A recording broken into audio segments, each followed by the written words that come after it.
the grey area here that's been created on the timeline is what is called a MIDI event. And once it's been created, I can edit it in various ways.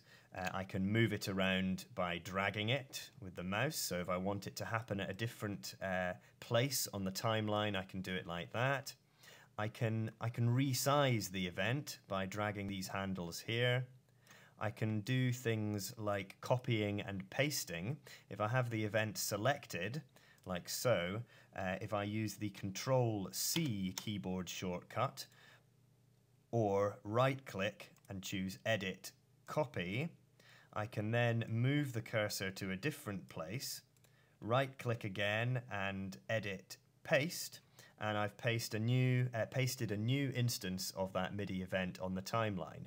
I could also paste by using the Control-V keyboard shortcut, like so.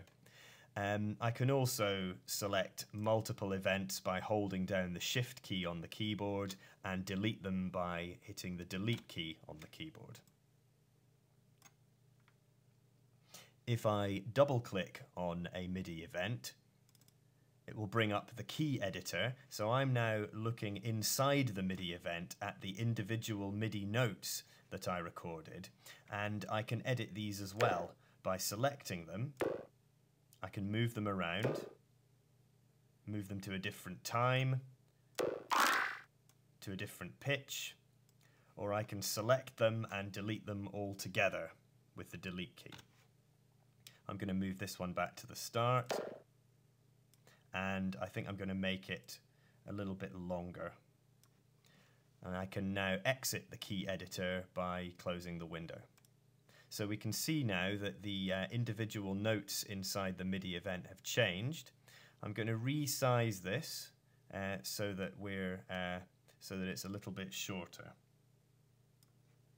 Now let's suppose that I want to work on this sound more carefully, to change some of the parameters of the instrument. What I can do is I can set the locators on the timeline so that the cursor will loop around a particular area repeatedly. This is one of the locators here that I'm pointing at. We can't see the other one at the moment because it's in exactly the same place. However, if I hold down the Alt key on the keyboard and click somewhere inside the ruler here, now I'm dragging the right locator. So I'm going to move that so that it's just at the end of this MIDI event here.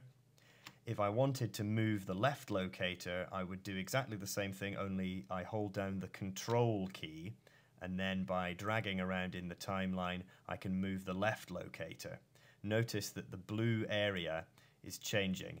If I get the left and right locators the wrong way round, in this case the left locator is further to the right than the right locator, notice that the highlighted area in the ruler turns red. We want to avoid this because that indicates that I've got the left and right locators inverted.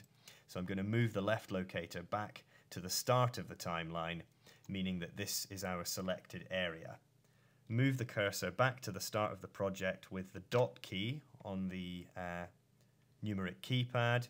And now if I select the cycle option, which I'm pointing to here on the transport bar, this toggles on and off by clicking.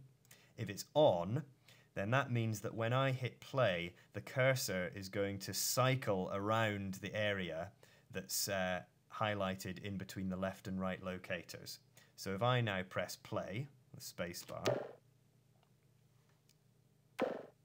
we hear the note repeated as the cursor cycles around the area that's highlighted.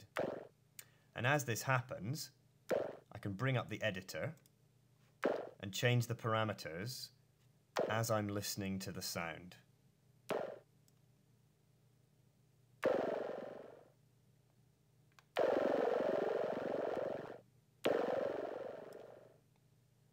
Just change some of the settings.